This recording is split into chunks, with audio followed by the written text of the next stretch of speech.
Interest groups and money.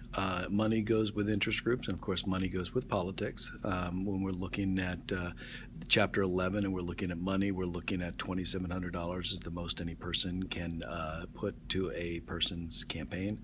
Then we have limits on how much a person can put into a political party, and then you can have national parties, and then you can put it into other national committees.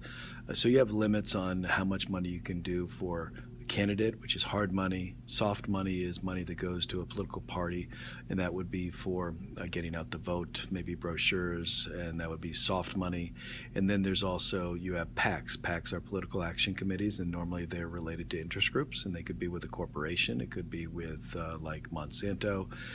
It could be basically the NRA. It could be a group, a lot of different political action committees. They could be for a candidate, and you basically have rules on how much you can collect and how much you can disperse, and whether the who you are your donors and what's your purpose. You have to fill out forms for the IRS and the FEC, which is the Federal Elections Commission. So you have rules on that. Now, corporations cannot give to candidates or parties, and they can't give to the PACs. Corporations and labor unions will give to super PACs, and super PACs are not related to candidates, and they can be for their own purpose. So you can have a super PAC that is anti-Hillary and raises money and only puts ads out that are against Hillary. They could be for Donald Trump, so they raise money and they only will give ads supporting Donald Trump. So they can't be tied to the candidates. They can't be coordinated. They can't ask them questions. They can't work together. They have to be independent. There are unlimited money that can be put into super PACs, so you can put in $1 billion, $1 million, whatever you need to do. Also, donor lists and people that give to it can be hidden. They don't have to be open. So one of the main questions with interest groups and with money is there a basic freedom of speech right to give money to candidates? The Supreme Court has said through Citizens United, they've been striking down election laws about campaigns, and any limits to money are being struck down. Now, they're not totally away. They're not totally gone. There are still some limits, but we're seeing them less and less. So does a person have the freedom of speech, which means freedom to give money to a candidate? So the Supreme Court said money is speech, and they said that you can give unlimitedly if you have it.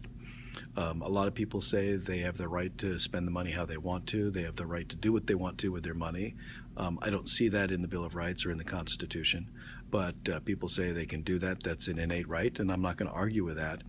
But also these people believe that money does not corrupt, and money is not corruption, and money is good, and I'm not so sure if that's the case.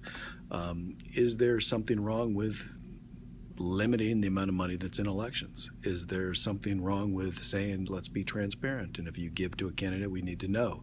If a company gives to a candidacy or to a super PAC, we need to know.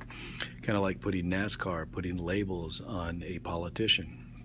One of the first things I want to know is when somebody's voting on a bill, whether it is, voting on alcohol, whether it's on tobacco, whether it's on healthcare, whether it's on roads, I want to know what corporations, what groups actually backed the candidate or the politician, and how much money was given to them for that. So if you're looking at healthcare, how much did healthcare companies and hospitals and doctors give to a senator? So when they're voting, who backed them and who gave them money. So just an idea. Do you think money should be unlimited in politics? Do you think anybody should be able to give as much as they want to a candidate or a political party, to a super PAC or to a PAC?